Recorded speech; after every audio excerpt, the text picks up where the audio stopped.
Imagine holding a glass of water. Someone walks by, pours a little more in, keeps pouring. You're smiling and nodding, arm shaking slightly. And instead of saying, hey, it's full, you think, I don't want to be difficult. Water everywhere, sleeves soaked, floor ruined, and somehow you're apologizing. That's what quiet disrespect looks like. Let's pull the curtain back. A lot of women aren't treated badly because they're weak. They're treated badly because they're easy to be around, too understanding and too patient, too good at saying, like, it's fine. Absolutely is not fine. So today we're naming 5 kinds of disrespect that don't look like drama. They look like Tuesday. Number 1, small lies. Not the big, obvious lies, the little ones. The story that changes slightly, the detail that moves just enough to make you squint internally, you notice. And of course you do, but then your brain says, maybe I misheard. Maybe I'm tired. Maybe I should stop being like this. Here's the thing. When someone lies to you, they're not seeing if you're smart. They're checking how much you'll doubt yourself to keep the peace. Calm women don't debate here. They don't pull receipts. They don't monologue. Then they say, that's not what happened. And then silence. If someone panics at that sentence, congratulations. You've just learned something useful. If this is landing for you, don't go anywhere. Like and subscribe because you need to hang in there. Number 2, your time being treated like a suggestion. Late replies, late arrivals, I'll let you know. You start building your schedule around their potential presence, which is a wild thing to do if you think about it. You tell yourself, they're busy. They didn't mean it. Everyone's like this. Time is not an accident. It's a value. People are very organized about what they care about. Strong women don't lecture here. They simply stop adjusting, and suddenly, magically, the people who matter figure out how clocks work. Amazing. Number 3, the joke that shrinks you. This one arrives smiling. It's just a joke. I'm just being honest. You're so sensitive. Which is interesting because somehow it's never funny when the joke is about them. These comments don't attack you. They erode you. They make you quieter, smaller, a little more cautious about being yourself. Calm women don't laugh this off anymore. They don't explain why it hurt. They say, don't talk to me like that. And then they watch. Anyone decent adjusts. Anyone offended by that sentence was enjoying the power too much.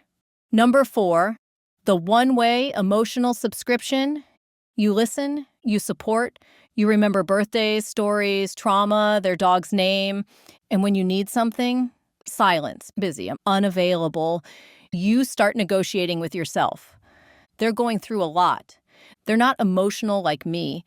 Maybe I'm expecting too much. No, you're just over-functioning in a relationship that underfunctions. Here's the experiment.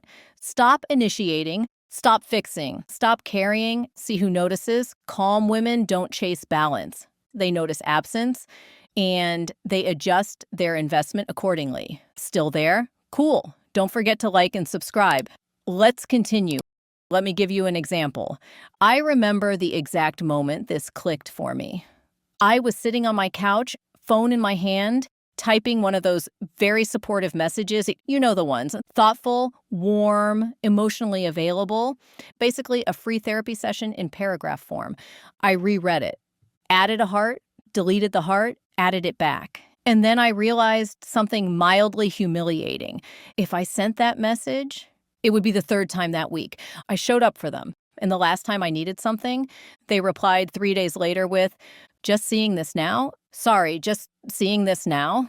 As if my feelings had been hiding behind the couch cushions. So I didn't send the message. I put the phone down, sat there, uncomfortable, quiet, and something strange happened. Nothing exploded. No one died.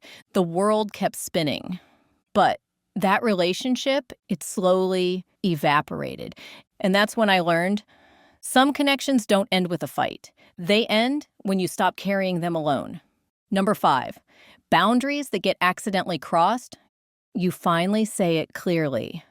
I'm not okay with that. Please don't do that again. They apologize. They nod, and then they do it again.